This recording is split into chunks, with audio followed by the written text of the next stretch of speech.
guys, Nick here from Just View Studios and welcome back to another video. Today we're doing a movie review for Thor Ragnorok. So before we really get into this video, I just want to let you guys know that this is going to be kind of a shorter video. I'm leaving for Vegas in not too long and I wanted to get this video out.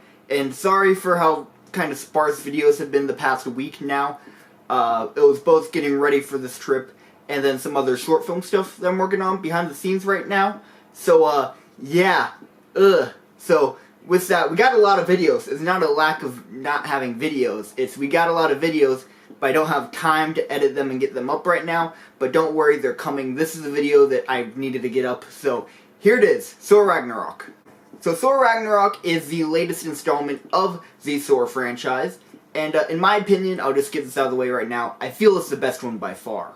Because they decided to go with a different tone for it. It's much more in the tone of Guardians of the Galaxy than it is the past Thor movies, which were very kind of, I want to say dark, but not really.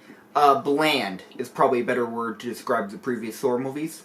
So credit where credit is due, and this movie kind of acts as the Winter Soldier equivalent for this phase, where it really reshapes the MCU, which is both a good and a bad thing. So, the biggest thing about this movie is that tone, though. It is both the best thing to happen to this movie and one of its downfalls. Because there are some moments where the tone is perfect. They nailed it. It is what the movie should be. But there are other times where they implemented comedy and it wasn't the best comedy and it really wasn't needed. Like moments where there's a dramatic moment, but then they slide a joke in there, and it kind of takes away from that nice dramatic moment. Which, in some circumstances, could be fine, but it's not this one, because the jokes, they were very hit or miss. They're either, oh my god, that was hilarious, or, did you really need to make that joke? And that was honestly my biggest problem with the film.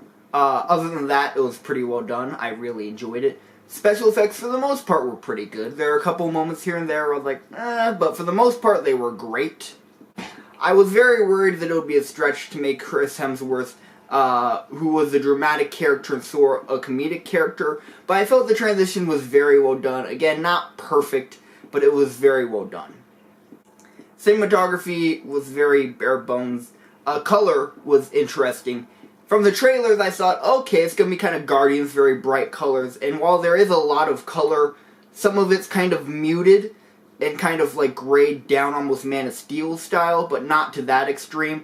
But overall, it was still an improvement on the last Thors. I feel like everything I say is compared to the last Thor, which automatically makes it better, because the last two Thor installments were not great. Hulk was in it, I feel, just the right amount. He contributed the right amount as well, and I feel the changes they made to his character in this movie were much needed. I'll talk about maybe some spoiler stuff on the next podcast or a couple podcasts from now where I can explain that, but I thought the change they made to Hulk's character in this movie was very much so needed. Hela was actually a very interesting villain. She was better than most MCU villains, but still not the best. Again, I feel like that's all my criticism for the movie. Like, it was good, could have been better. This was good, could have been better. This was good, could have been better. Which I hope kind of sums up my overall thinking on this film.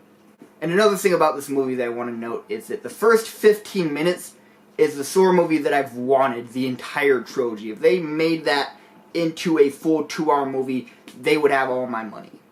So since I kind of got to get out of here, let me go into my rating now. So what did I think of this movie on my normal 1 to 10 rating scale?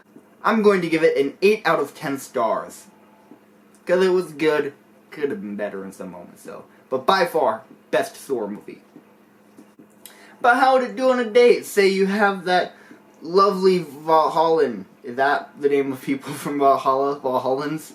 Valhallamites? They got a nice chick who you want to take out on a date, or vice versa. You have a handsome Viking lad who you want to go on a date with. Would this movie be great for that? I'm going to have to give Thor Ragnarok a 7.5 out of 10 stars on a date night rate, because it would be good because of all the comedic aspects.